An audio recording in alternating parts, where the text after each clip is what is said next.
Assalamualaikum dan salam Sarawakku sayang. Buletin UKAS edisi malam 3 Ogos 2021 bersama saya Hafizah Munirah Mahram. Berita utama, pertumbuhan ekonomi Sarawak pasca COVID-19 akan didorong oleh data dan inovasi yang menjadikan ekonomi digital sebagai kunci dalam mencapai agenda ekonomi negeri 2030.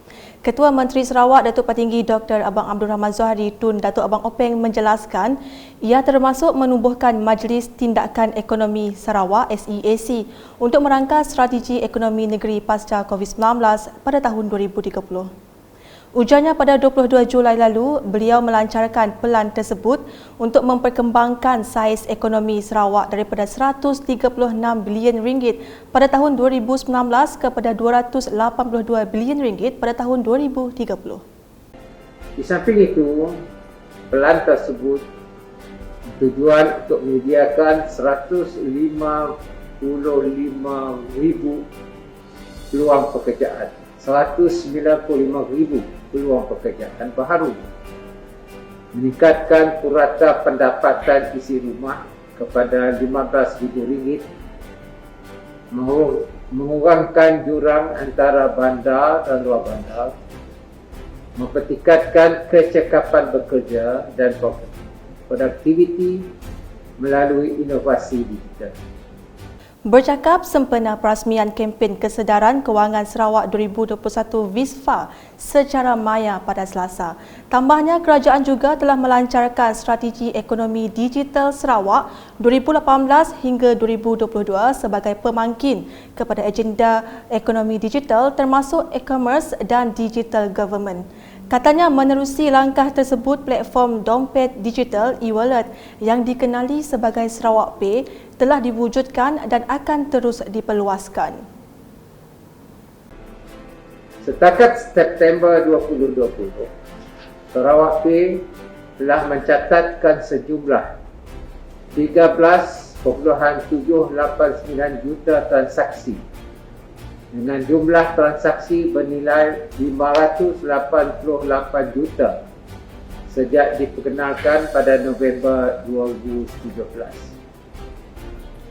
Aplikasi itu juga telah mendaftarkan sejumlah 443,396 pengguna dan 64,254 peniaga dalam tempoh yang sama. Selaras dengan hasrat kerajaan negeri untuk mencapai status negeri maju menjelang 2030, penggunaan aplikasi Sarawak Pay ini juga akan diperluaskan. Dalam pada itu, Ketua Menteri berkata Sarawak juga memfokuskan usaha untuk mencapai liputan jalur lebar 99.9% di seluruh negeri, termasuk menerusi perkongsian strategik dengan kerajaan persekutuan. Ia termasuk di bawah inisiatif Menara Telekomunikasi SMA 300 di mana 184 menara telekomunikasi telah siap dibina dan selebihnya 116 lagi dijangka siap pada suku ketiga 2021. Di peringkat nasional, Sarawak Multimedia Authority SMA dan Suruhanjaya Komunikasi dan Multimedia SKMM telah bersetuju secara prinsip mengenai keperluan mendesak untuk mempercepatkan penyambungan jalur lebar ke kawasan luar bandar di Sarawak. Pelancaran menara komunikasi SMA 300 tahap 2 iaitu tambahan masih dalam peringkat perancangan.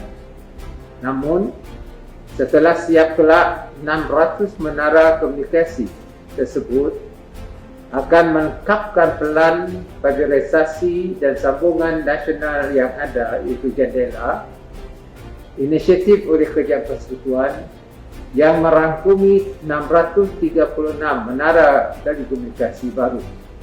Sementara itu, Ketua Menteri menjelaskan kerajaan negeri komited menyediakan akses kewangan yang mencukupi bagi memenuhi keperluan rakyat melalui penyediaan bank bergerak atau mobile ATM yang dilancarkan pada Mei lalu.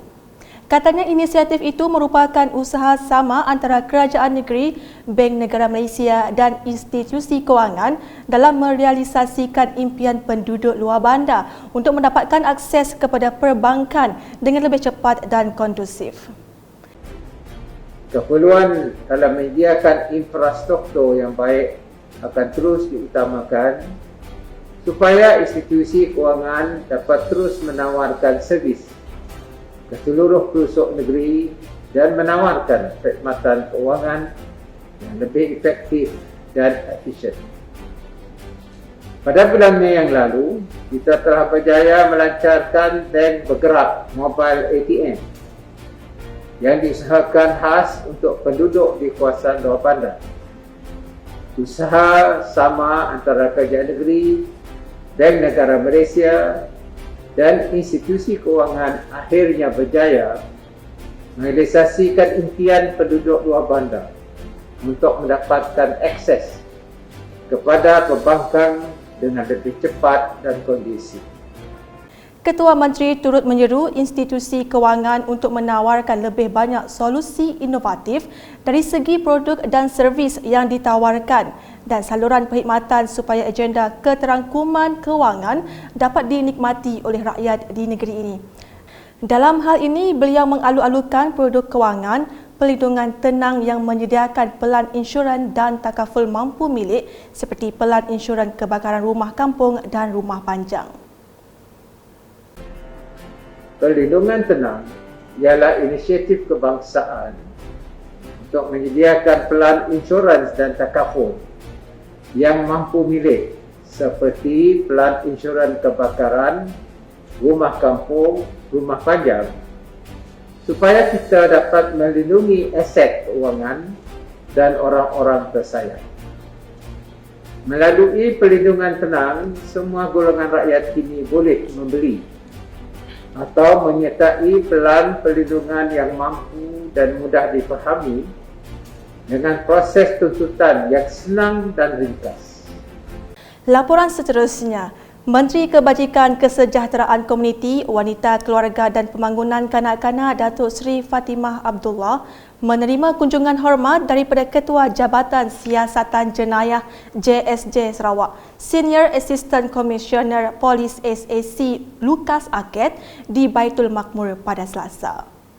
Dalam pertemuan itu, Datuk Seri Fatimah memaklumkan kolaborasi bersepadu dan jalinan strategik dengan JSJ Sarawak sangat penting dalam memberi impak kepada kesejahteraan komuniti di negeri ini. Ini bagi kami di kementerian adalah sangat penting, ya, perkongsian maklumat seperti ini. So dengan pihak yang menguatkuasa undang-undang, ya, enforcement, dan dengan pihak kami yang merangka program aktiviti, ya, dan juga cadangan untuk dasar, ya, policies as well as in terms of law. Beliau berkata demikian ketika berucap pada simbolik kolaborasi strategik dan bersepadu dalam semangat urus tadbir Majlis Pembangunan Sosial Sarawak MPSS. Dalam pada itu, SAC Lukas Aked memberitahu kes jenayah di Sarawak khususnya kes pecah rumah menunjukkan kadar penurunan berbanding tahun lepas disebabkan Perintah Kawalan Pergerakan PKP. Sebenarnya di Sarawak ni, kebanyakan kes-kes yang berlaku sebenarnya yang menyumbang kepada statistik kita adalah kes pecah rumah dan curi. Walaupun kita buat comparison dengan tahun lepas, dia masih dalam keadaan menurun. Tetapi inilah yang sebenarnya yang kes-kes yang menjadi kerisauan kepada ramai, sebab ini melibatkan harta benda. Dan kebanyakan kecurian yang berlaku ni adalah melibatkan kecurian yang kecil-kecilan. Dan di pecah rumah pun sama. Datuk Seri Fatimah turut mengucapkan tahniah kepada SAC Lukas Aked atas pelantikan beliau sebagai Ketua Jabatan JSJ Sarawak setelah kembali ke Bumi Kenyalang untuk menabur bakti. Berikutnya, Ahli Dewan Undangan Negeri Adun Tasik Biru Datuk Henry Jineb telah menyumbang dana peruntukan projek kecil luar bandar MRP bertempat di Balai Raya Kampung Skibang pada Ahad.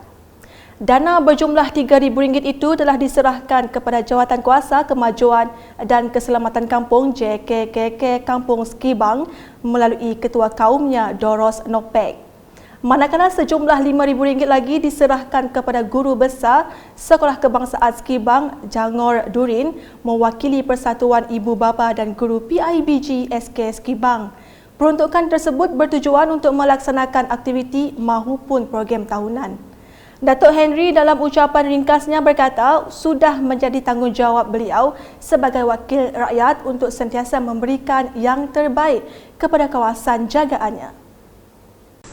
Kadang-kadang patut sebagai pemimpin jadi dia mesti terkajian rakyat ni apabila terpenuh dengan kedesarah patut mesti rikas takap ini dia patut tenai surayan. Jadi ini dia berlaku dia ingat dengan kawasan Tasik Biru apabila aku penuh ini bukan aku suka penuh mulut ke Torun, mulut ke Taya, mulut ke Kupok, mulut ingat borinya aku nang borinya ni Pak Urut dia tukar ira dah mana tak apa mau gitu ris sutua tu jadi aku suka berinteraksi tu nya ada Kupok jadi dengan mutik tu sebab patut ingat keadaan walaupun dia terkajian surat menyurat Pak Dut teningat sebagai pemimpin atau teningat mana dapat tetai atau puan yang peruntukan memang lagi daripada dari peruntukan Pak Sumak wakil kita bagi saja di sini ada bagi asal gitu lagi Pak peruntukan itu bukan lagi di sini ni kuarter 2 kuarter 3 kuarter 4 kuarter pitah nginduk penuh. Selanjutnya, Persatuan Anak Bayi Bintulu mengucapkan terima kasih kepada Kerajaan Persekutuan dan Ahli Parlimen Bintulu, Datuk Seri Tiong King Sing, di atas sumbangan bantuan makanan di bawah pakej pelindungan rakyat dan pemulihan ekonomi pemulih. Menurutnya Presidennya Pandi Suhaili, bantuan makanan ini berjaya meringankan beban ahli-ahlinya yang terjejas akibat penularan pandemik COVID-19. Mengucapkan banyak terima kasih kepada Yang Amat Berhormat Perdana Menteri di atas pakej pemulih ini. Sekurang-kurangnya beban rakyat ini dapat terbela, dapat diringankan dan pakej pemulih kali ini satu yang sangat berjaya karena ia tidak mengira kerana peruntukannya merangkumi semua walaupun pihak pembangkang, pihak kerajaan semuanya mendapat dana yang sama RM300,000 untuk satu parlimen. Jadi hari ini alhamdulillah melalui Persatuan Anak Bayi peruntukan untuk Parlimen Bintulu disalurkan melalui kita sebagiannya dan juga persatuan-persatuan lain. Jadi sekali lagi kita mengucapkan banyak-banyak terima kasih kepada Kerajaan Malaysia. Saja terima kasih. Beliau berkata demikian semasa ditemui selepas menyerahkan bantuan makanan pemulih di ujung kampung, Kampung Sebiyu, Bintulu pada Isnin. Tambah Pandi lagi, beliau turut mengucapkan terima kasih kepada Kerajaan Gabungan Parti Sarawak GPS yang turut mengambil berat terhadap masyarakat Bintulu menerusi beberapa bantuan di bawah pakej Bantuan Khas Sarawakku Sayang BKSS. Kedua, saya ingin mengucapkan banyak terima kasih kepada Kerajaan GPS Sarawak yang sentiasa juga mengambil berat keadaan rakyat kita, kesengsaraan yang kita alami di dalam masa pandemik ini. Jadi terima kasih banyak kepada khususnya kepada Yang Amat Berhormat Ketua Menteri Sarawak yang kita tahu sentiasa bekerja keras untuk menjaga rakyat kita di Sarawak ini. Beralih ke laporan berikut. Pusat Pemberian Vaksin PPV Institut Latihan Islam Malaysia ILIM, Jabatan Kemajuan Islam Malaysia JAKIM Daerah Lawas kini dibuka kepada mereka yang terlepas mendapat sertifikat vaksin COVID-19 dos pertama. Sebanyak 200 dos vaksin jenis Sinovac telah disediakan kepada penerima bagi dos pertama dalam program diadakan mulai 2 hingga 8 Ogos 2021. Tinjauan pada Isnin mendapati sambutan terhadap program itu sangat menggalakkan dari penerima yang belum mendapat vaksin. Wartawan Unit Komunikasi Awam Sarawak UKAS sempat menemu bual beberapa penerima vaksin yang hadir bagi mendapatkan pandangan mereka mengenai proses vaksinasi. Salah seorang penerima yang enggan dikenali melahirkan rasa kesal kerana menolak pemberian vaksin sebelum ini setelah mendapat maklumat salah di media sosial. Sehingga kini masih ada penduduk yang belum mendapatkan suntikan dos pertama dan pembukaan kaedah walk-in di PPV Ilim Jakim ini boleh menarik minat mereka untuk mendapatkan vaksin. Seterusnya, peralihan Sarawak ke Fasa 3 Pelan Pemulihan Negara PPN bermula Rabu ini. Berita yang amat dinantikan khususnya para pengusaha dan peniaga di sini yang terkesan teruk akibat penularan pandemik COVID-19. Sambil melahirkan kelegaan dengan berita berkenaan, mereka juga berharap penularan COVID-19 di Sarawak dapat dikekang apabila ia memasuki Fasa 3 PPN bermula esok. Kru UKAS sempat melakukan tinjauan pada Selasa untuk mendapatkan reaksi dari beberapa peniaga dan orang ramai. Pendapat saya bagus, sangat bagus sebab before tu semua staf kami di rumah, bukan semua lah, maksudnya 50% atau 20% di rumah, agak susah untuk communicate. Bila ada staf semua turun office tu, senanglah untuk urusan perniagaan kami seharian lah. Harapan kami kita sebagai sekesalahan pekerja majikan amalkan SOP yang ketat lah sesama diri walaupun kerajaan dah buka fasa ketiga tu still juga virus nya masih menyerang kita lah. Dengan adanya SOP yang ketat, insyaAllah lah semua akan selamat daripada virusnya. Fasa ketiga tu boleh dikatakan boleh diteruskan, boleh juga ditahan dulu sebab memandangkan kes tu makin tinggi. Tapi untuk bagi kami yang sebagai peniaga tu, kami rasa boleh juga kita jaga SOP kita untuk kita supaya kita dapat sama-sama jaga diri kita pun bah. Mun lah di fasa 3 tu akan diteruskan. Bagi kami pendapatan sekurang-kurangnya kami orang ada menjalankan perniagaan, ada juga pendapatan kami orang.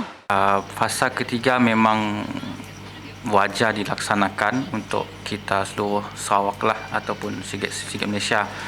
Sebab sebelum tu dalam fasa pertama kita terpaksa kerja di rumah. And then agak susah untuk kita berkomunikasi dengan antara staff, especially antara kita pun senior staff dengan kita pun bos lah, bersama dengan kita pun company. And then now since kita dah move ke fasa 3, so ada kelebihannya di sini adalah kita senang nak bersuah muka lah, kita nak berbincang, kita nak berkelakar pasal apa projek yang tertunggak kah ataupun next projek kita yang kita dapat pola untuk fasa ketiga kah. And then sikit juga fasa ketiga tu boleh membangkitkan lagi lah semangat kita untuk kerja. Yang paling penting is kita perlu, yang kita semua tahu lah, jaga SOP, jaga kita pun, yang paling penting kita pun disiplin lah. Sekian edisi malam bersama saya Hafizah Munirah dan kru penerbitan. Berita lebih lanjut boleh didapati di semua platform media sosial UKAS termasuk portal ukas.sarawak.gov.my dan pastikan anda subscribe UKAS channel di YouTube. Salam UKAS.